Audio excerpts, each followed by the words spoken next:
우리 앞에 보고 한번 인사할까요, 박사님? 네, 안녕하세요. 네, 오동수 박사님과 함께 또 오늘 같이 신앙의 고민들 그리고 우리 그리스도인들이 궁금해하는 것들 또 관심 있는 것들 우리가 같이 나누는 시간인데요. 지난주에 잠깐 저희가 한번 다뤄봤으면 하는 주제로 우리가 교회를 한번 생각해 봤었습니다. 참 할 말이 참 많아요. 교회 그러면 그죠? 근데 그 중에서 우리가 조금 집중해서 교회에 대한 좀 몇 가지 질문을 우리 같이 오 박사님과 좀 또 이야기 나누면서 오늘 우리 지금 이 팬데믹 상황에서 어떻게 교회로 존재할까? 또 어떻게 교회가 교회됨을 보여줄 수 있는 특징과 중요한 것이 무엇인가 한번 좀 생각해보는 그런 시간이면 좋겠고요. 우리 오동수 박사님이 또 언어학을 공부하셨기 때문에 일단 교회 그러면 우리가 영어로는 처치잖아요. 네. 그리고 뭐 짧은 제 헬라어 지식으로는 헬라어로는 에클레시아인데 언어학적으로 먼저 좀 오 박사님이 좀 설명을 좀 해주시면 좋을 것 같습니다. 교회에 대해서. 언어학적으로 설명하라 하시면은요. 이게 네. 잘하면 본전이 나 같은 경우에 틀리면 네. 저 사람 뭐 언어학 했다면서도 그것도 몰라. 그렇죠. 우리 날카로운 또 우리 댓글 부대들이 있을 수 있으니까요. 자 에클레시아 네.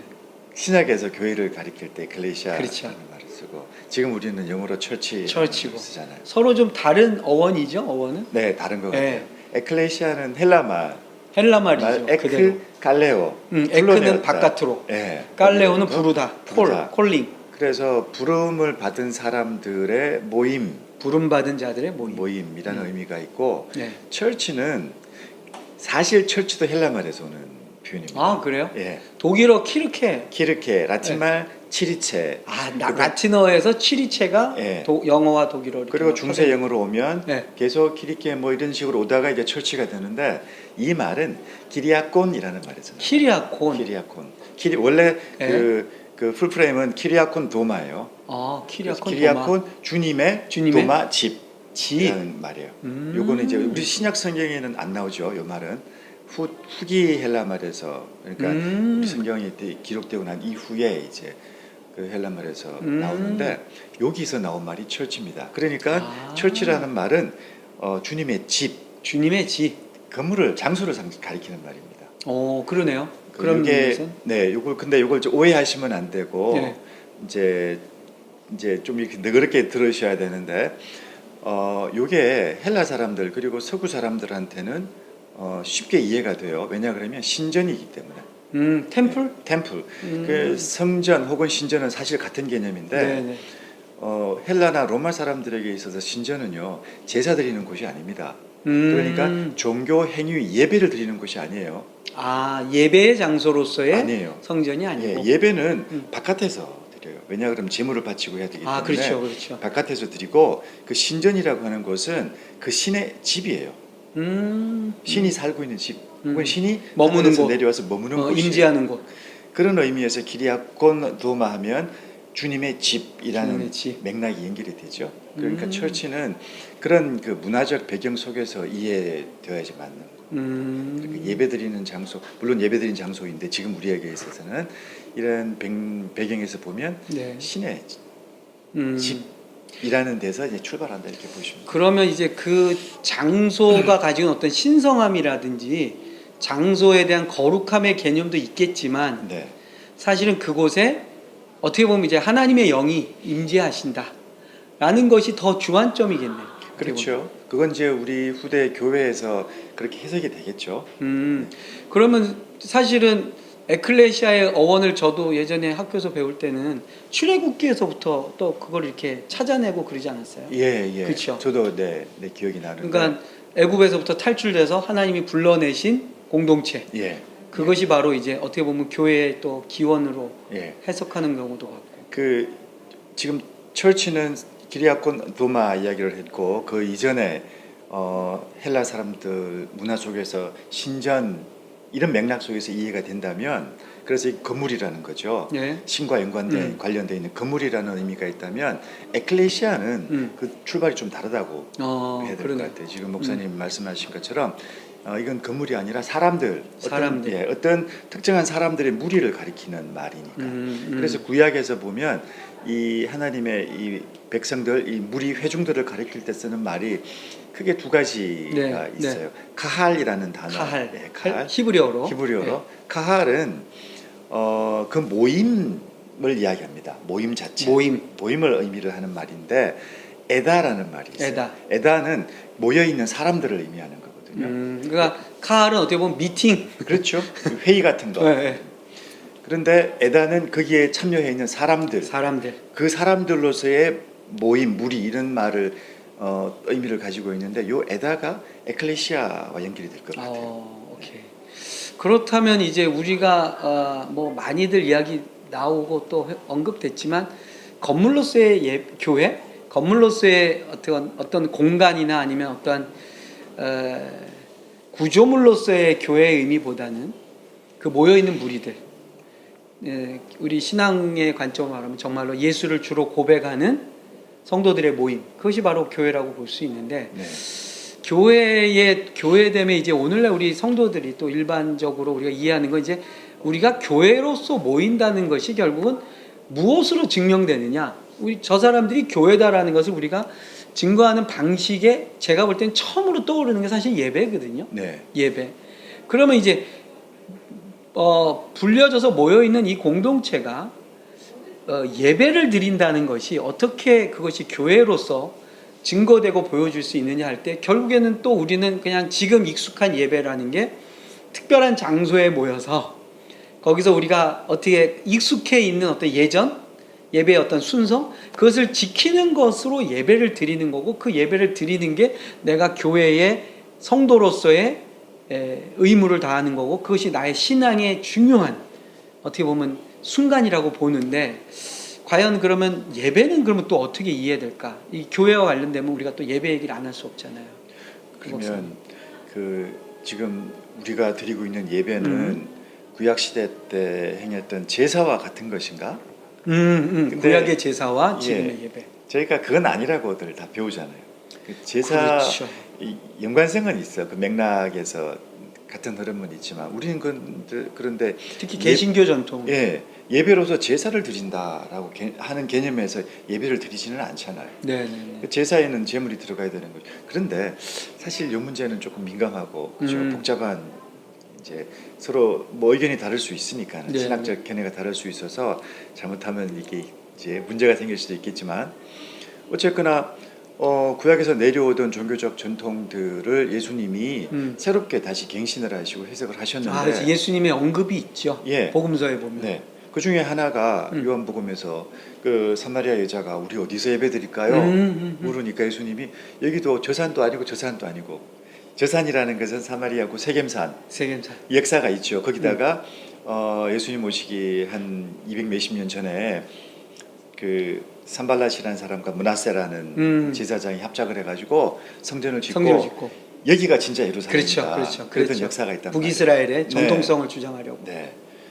그래서 유대인과 사마리아 사람들이 완전히 왼수가 되고, 그래서 자기네는 저기가 진짜 예루살렘이니까, 그러니까 하나님의 성전이니까 저기서 예배를 드려야 된다고 배웠는데, 당신네 유대인들은 예루살렘이라고 이야기했는데 어디서 예배드려요? 그러니까 예수님이 이거 여기도 저기도 아니다. 그러시잖아요. 그러시면서 한 가지, 영과 진리로 예배를 드리라. 그러니까 예수님의 언급에서는 장소적인 정통성을 따질 것이 아니라 어떻게 보면 그 예배에서의 핵심은 영과 진리로 예배를 드리느냐. 그러면 이제 우리는 도대체 예수님이 말씀하신 그 영과 진리라는 것이 무엇을 의미하며 우리가 무엇을 어떻게 해야지 그런 예배를 드릴 수 있는가를 고민하면 될 것 같아요. 그런 차원에서 보면 오늘날 우리 뭐 개신교는 여러 예배 장소가 있고 예배당이 뭐 수천 수만 개가 있고, 해외에 가도 예배를 드릴 수 있는 곳은 많잖아요. 또 공개적인 신앙생활을 하기 어려운 곳에서는, 비공개적인 곳에서는 정말 뭐 집에서도 드리고 뭐 토굴에서도 드리고, 그렇죠?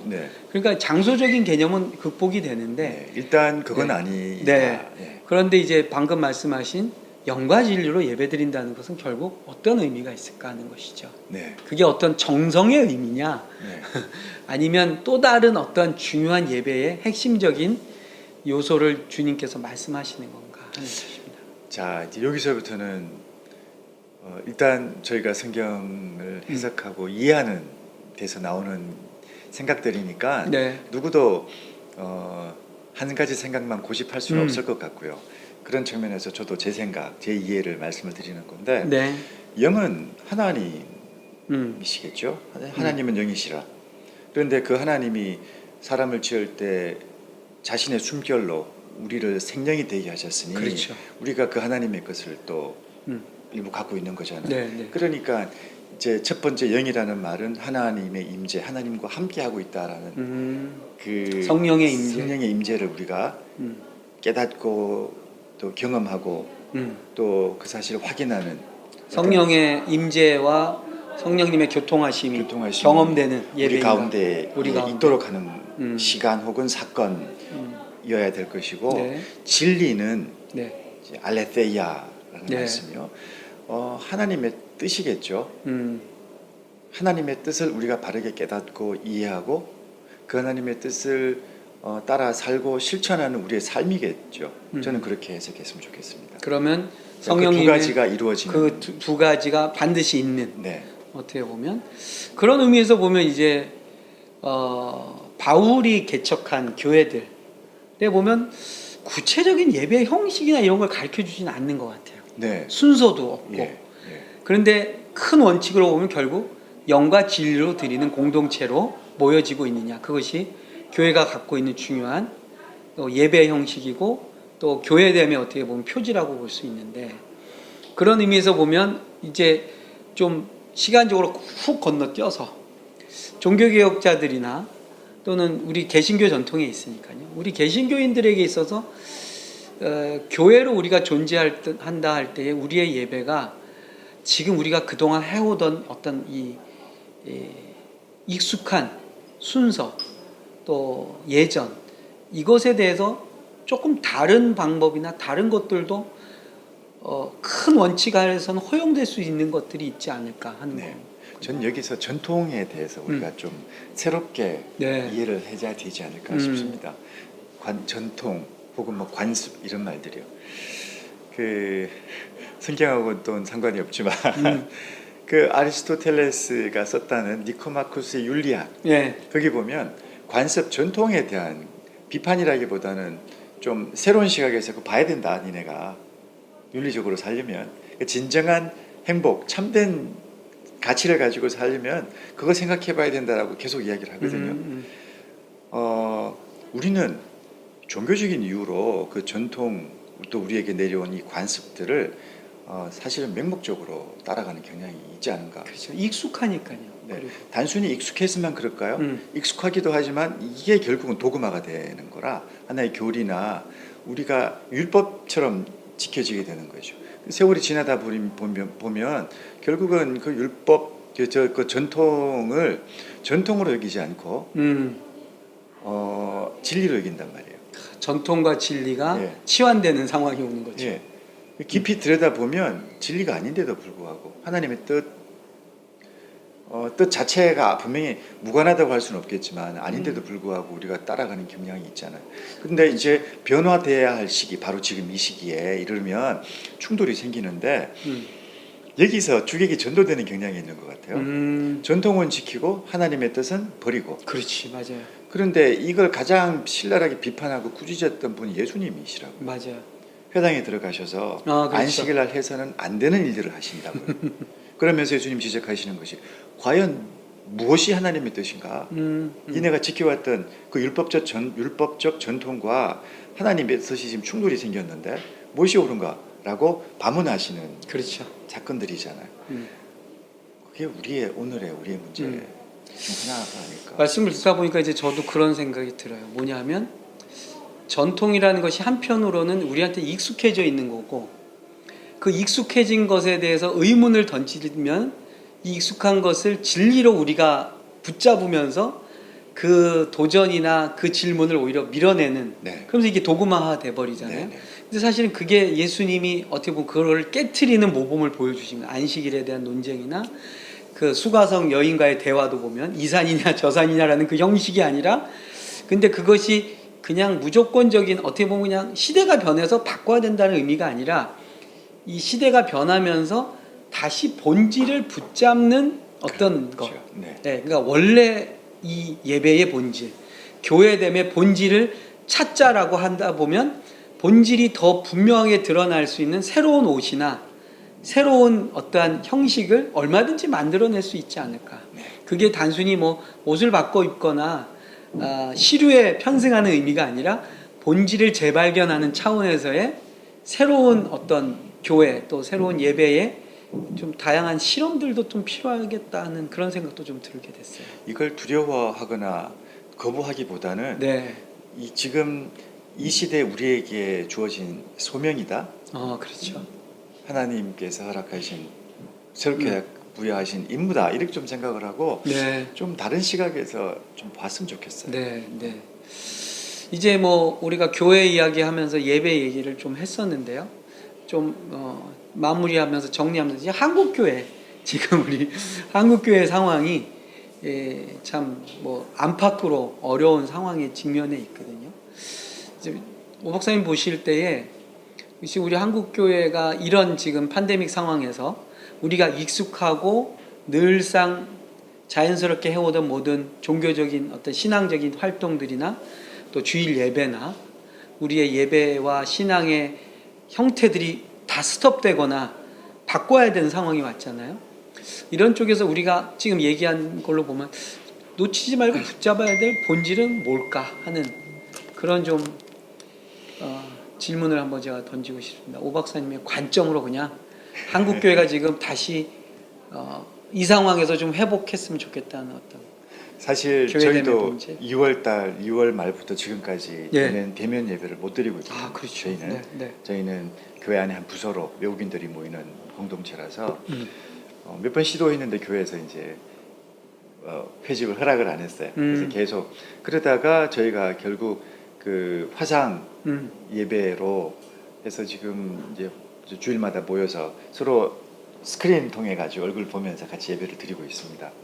그러면서 다소 좀 불안하고 또 뭐 이런 문제들이 몇 가지 해결된 것이 있는데 그 중에 하나가 사실은 이 대면 예배를 못 드리면서 가장 불안했던 것이 우리가 계속 공동체성을 유지할 수 있을까 이거였거든요.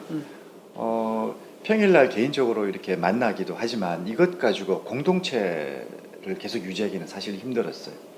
그런데 대면 이렇게 화상 예배를 드리면서 이게 또 익숙해져요. 하니까 여기에서 또 그렇죠. 유지가 되더라고요. 그렇죠. 그래서 가능하겠다는 생각이 들었습니다. 그래서 제가 개인적으로 두 가지 측면에서 네. 지금 목사님 질문하신 내용들 정리를 나름대로 해보고 있었는데 하나가 예배를 통해서 어쨌든 우리가 하나님의 백성이라고 하는 이 의식, 이 자각을 놓치지 않고 계속 그렇죠. 유지할 수 있도록 그렇죠. 서로 돕고 또 만들어 나가야 된다는 것 하나. 그리고 진리를 추구하는 진리로서 살아가는 공동체의 의식. 이게 개인적으로 윤리적인 생활을 수행하는 것이 아니라 정말 하나님의 백성으로 의로운 삶을 살아가는 사람들의 공동체성을 유지하는 것. 이런 것이 관건이다. 이것이 가장 중요한 핵심이다라고 생각이 들었습니다. 저희 교회 이제 젊은 청년들이 주로 모여 있는 공동체도 제가 보니까 비대면 하면서 더 열심히 모여요. 대면으로 볼 때 맨날 지각하고 하던 청년들이 비대면 하니까 아주 시간 따박따박 맞추고 출석률로 따지면 그때보다 지금이 훨씬 출석률도 좋고 또 아주 이 첨단 어떻게 보면 이 새로운 기법들에 굉장히 금방 익숙해지면서 나름 그 안에서 저도 굉장히 예배에 그냥 참여하면서 제가 은혜를 많이 받습니다. 그리고 청년들 통해서 참 도전도 많이 받고 한 또 그런 새로운 또 국면도 또 경험을 하게 되고요. 저는 이제 뭐 저의 짧은 생각은 뭐냐면 시대가 지금이 제가 어느 이제 학자의 그 책을 좀 읽었는데 그렇게 얘기하더라고요. 변화의 시대인데 변화의 시대가 두 종류가 있대요. 하나는 뭐냐면 예측 가능한 변화예요. 그러니까 변화가 오는데 과거와 오늘과 내일이 예측이 되는 변화야. 그러니까 뭐 2468식 이렇게 가는 거죠. 그러니까 지금 6이면 지난번에 4였으니까 이번엔 8이겠다. 예측 가능한 변화가 있고 하나는 예측 불가능한 변화가 있대요.